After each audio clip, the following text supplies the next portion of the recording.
tree. Christmas trees originally came from Germany. One Christmas they were completely snowed over.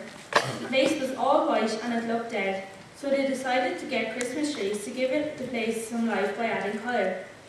The best thing about the Christmas tree is gathering with your family and decorating the tree beautifully. At Christmas, when you drive in the front gate, seeing the lights glistening on the tree inside makes you feel welcome to celebrate Christmas at home with your family. When you're sitting down at night with your family, it's lovely seeing the bright lights on the tree lost among the darkness. When you look through all the different decorations on the tree, some of them might be of significance of certain years, holidays, countries, or might be from family members. When you walk into the room where the Christmas tree is, the smell of pine hits you straight away.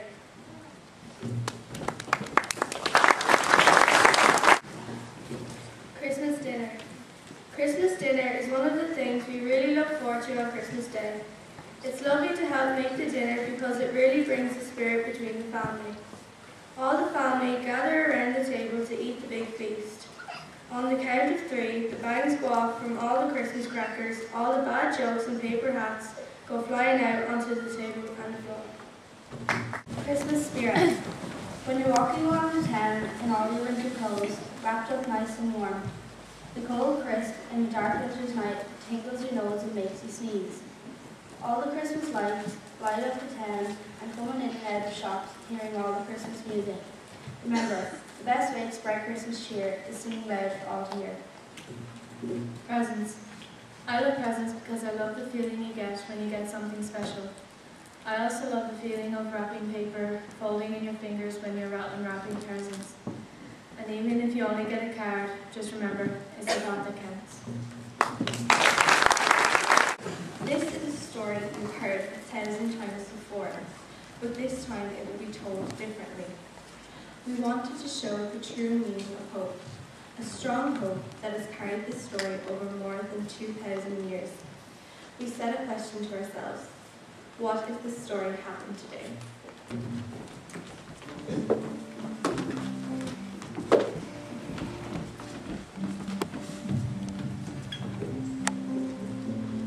I was 10 minutes early for the bus, but I'm always 10 minutes early for everything. I have to be. It was cold that night. I could smell the rain before I could feel it. Soon, the tapping of the rain matched the tapping of my cane off the pavement. I was getting the bus home, as usual. I was so tired. I lost track of the amount of people I had bumped into today, and it makes me feel like I should just stay at home. Losing my sight was the hardest thing that has ever happened to me, especially at Christmas. I heard the jingle of a shop bell to my right. I knew the sound well. I heard it every night. It was the florist closing up. Every time she calls out to me. Safe home. Good night, I called to the woman passing the shop. That poor woman lost her sight a couple of months ago. The jingle of my shop bell as I closed up felt so final, like it would be the last time I'd be doing this for a while. It was always my dream to be a florist. I'd gotten a lease to this little place 5 months ago, and it felt like my life was just beginning. It wasn't easy to watch the letters marked final notice fall through the letterbox. This place is the only thing I've got left. Tonight I felt like I have lost hope. I don't feel safe leaving my house anymore. I was counting my steps, and I knew that it would only be 50 more paces until I reached the bus stop. And that's when I felt it. I didn't know what it was, but I could feel something. So I turned around and looked up and saw a star in the night sky. It was the most beautiful thing. A tremendous sense of calm fell upon me, and I felt hope.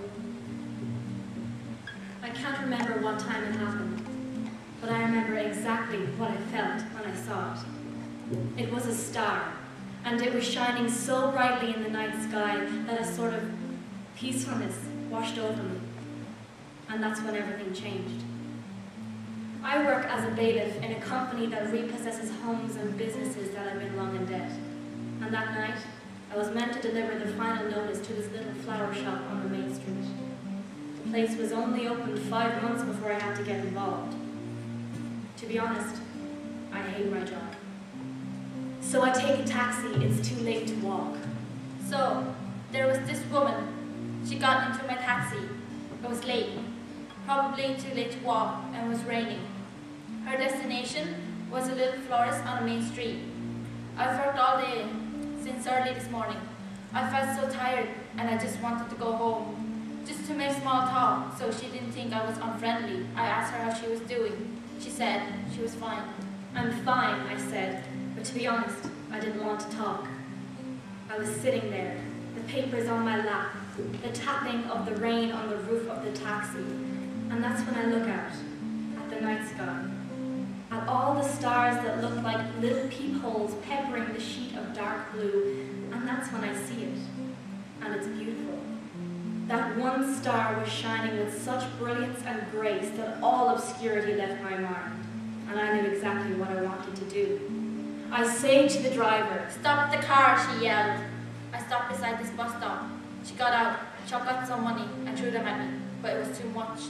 "Don't you want your change?" he said, but I couldn't even hear him because The star, it was shining so brightly in the sky that it made me forget how tired I was, or how much I wanted to go home. or how much I hated my job, or how cold I was standing on the ground, because this star gave me hope.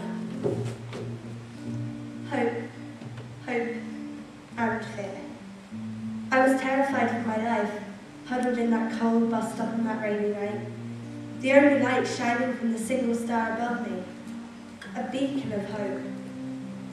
I didn't know why I was chosen. I didn't know what was going to happen. My life was multiple pathways tangling together and blurring as one. I was so confused and so scared. But as I sat in the freezing rain, my only refuge, the plastic bus stop above me, I looked up to this beacon, this star, and I felt like the earth had stopped. A blanket of quiet hope descended upon me. The hope that everything would be okay. And an excitement. I just knew everything was going to change. My baby boy would bring hope and joy to all. Just as it did to the 4 people gathered around me. 4 people I had never met. A florist, a bailiff, a blind woman, a taxi driver. They were united by hope. You see, hope was always there. For me, for these people, for the world.